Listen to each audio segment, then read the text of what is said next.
Hey everybody, Michael Tracy here. So, we are still talking about the Comey letter. I assume at this point that we will be debating the nature and the causes of the Comey letter for approximately the next 100 years. And the latest reason why this is back in discussion is that yesterday Hillary Clinton gave a widely covered interview talking about her feelings with regard to the election, and she blamed, once again, the Comey letter for dooming her. And then just today, James Comey himself testified before a Senate hearing and explained the rationale underlying his decision to issue that letter on October 28th of last year, which, according to many, determined the course of history. And then also today, Nate Silver, who Hillary Clinton cited yesterday as giving her basis for her claims, released a long piece, again, on the Comey letter, and basically arguing for his contention that the Comey letter, quote, probably swung the election from Hillary to Trump. So I just want to touch on a couple points here. If this is tedious for you at this point, I sympathize. It's a little tedious for me as well. But again, I think if we allow the mythology around this to crystallize into history, and if we allow that the misperceptions to flourish uncontested, then people are going to lose a capacity to honestly assess what went on in the 2016 presidential election, and it's going to sort of warp their ability to do things differently going forward. So first of all, in his testimony today, Comey said, quote, or he said that the FBI, quote, found thousands of new emails, end quote, on Weiner's laptop, Anthony Weiner's laptop. So remember, the reason that the investigation was restarted or reopened in October of last year, because in an unrelated investigation, Anthony Weiner's laptop was seized, and the FBI investigators looking into whether he had illicitly communicated with an underage girl in a sexual manner saw metadata that suggested that his device contained emails that were pertinent to the Clinton email investigation. So Comey now says that the FBI found thousands of new emails. Now remember, the big criticism of Comey is that despite the fanfare around the letter that he issued to Congress announcing or disclosing that this investigation had been reopened in October of last year, apparently they didn't find anything new. So the blame should be heaped on Comey because he created a big snafu without any substantive basis. There was nothing new found. Well, Comey now says that new emails were in fact recovered from Weiner's laptop, and furthermore, that classified information was being forwarded to Anthony Weiner. So when people say that there was nothing new found on Weiner's laptop, that's just wrong. There was new evidence that the FBI hadn't yet assessed that was discovered on the laptop. Once they were able to assess the new evidence, they concluded that it didn't alter their judgment from July of that year that no criminal penalties were warranted against Hillary Clinton or her associates. It doesn't mean that nothing new was found. Apparently, there was something new enough, there was new enough material found that it justified, in the eyes of the FBI, the reopening of this investigation. So that's something pretty interesting from Comey that he said today at the Senate hearing. But the thing is, Clinton defenders and the people who are sort of crystallizing this mythology will take that statement from Comey and use it as additional ammunition to blame Comey for what transpired, rather than the people who created the conditions where there was a Comey letter to be sent in the first place. So people throughout history have been criminalized and penalized for mishandling classified information. And it turns out that Hillary's top aide was sending around her classified information drawn from Hillary's servers, or from Hillary's accounts, and sending it to a guy who was being investigated for sex crimes. Now, all of that was within Hillary's capacity to control. So for it to just spiral out, to escalate at a politically damaging time, that blame lies with Hillary, right? It doesn't really lie with Comey. I would actually encourage you to watch Comey's justification for why he felt it was warranted to issue this letter to Congress. On its face, the rationale seems very plausible. And I'm not a fan of the FBI. You don't need to be a fan of the FBI in order to find the reasoning in this narrow regard at least tenable. I actually sort of favor the abolition of the FBI, but that doesn't preclude me from recognizing the logical soundness of a particular argument for a particular FBI action. So I'll link to that C-SPAN clip in the description box of this video.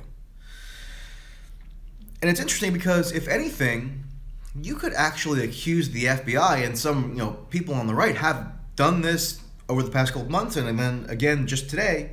You could theoretically accuse the FBI, Comey and his subordinates, of insulating Hillary, Abedin, Weiner, and others from criminal liability because they chose to really dramatically expedite the process of assessing this new evidence that was found on Weiner's computer.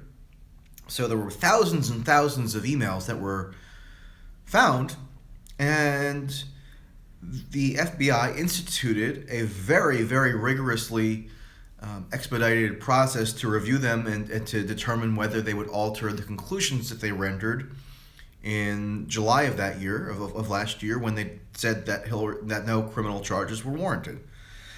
So theoretically, if the process of analyzing these emails was more meticulous and a longer frame of time was permitted to do a maybe more comprehensive review, and it's possible that they would have that something would have changed in their assessment. So that's another angle here that's never acknowledged when these revisionist historians who are trying to free Hillary of blame talk about this matter.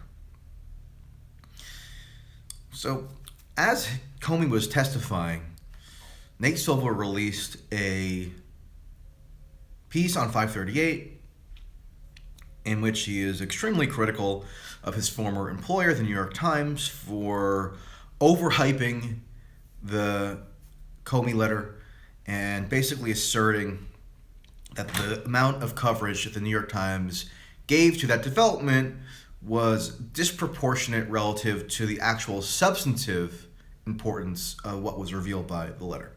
So there's a lot there. I just want to focus on a detail that which might seem minor, but is really telling about how this stuff is being processed. So Nate Silver begins his article today by just going through the history of some of this, and he says that, quote, news of the Comey letter broke just before 1 p.m. Eastern Time on October 28th when Utah Representative Jason Chaffetz tweeted about it, noting the existence of the letter and stating, incorrectly it turned out, that the case into Clinton's private email server had been reopened. Okay? So Silver here is stating that Chaffetz was incorrect to comment that the investigation had been reopened. Now, at the time, I can recall that a lot of Clinton defenders and a lot of people who were trying to downplay the significance of this story were vigorously refuting the idea that the case had been reopened. It was a big semantic debate. Even though, at the time, and I still have these screenshots, everybody from Vox to the BBC to Bloomberg to NPR, they all used the word reopened because the case was reopened. Even the New York Times, which I know Nate Silver isn't really a fan of now at this point, despite having been employed by them, but that's another issue. The New York Times, in its big discussion of Comey's sort of political machinations that came out on April 22nd, they confirmed in multiple parts of this article that the investigation was in fact reopened. They used the word reopened. These award-winning reporters who have done the definitive account of Comey in the 2016 election state unequivocally that yes, his letter caused the reopening of the Hillary Clinton email server investigation. So the fact that this basic fact is still contested or denied is sort of bizarre at this point. And the fact that Nate Silver, who is somebody of such influence that you have Hillary Clinton going out in public and citing him as an authority, the fact that Nate Silver can't even acknowledge this basic fact shows that there are still so many people in such positions of prestige who are still in such denial about the basic facts of what transpired here that it's really difficult to imagine how any of them are going to have a true reckoning with what occurred in the election last year. And that denialism or trutherism, I'm sort of inclined at this point to call Nate Silver and people who take this view Comey truthers.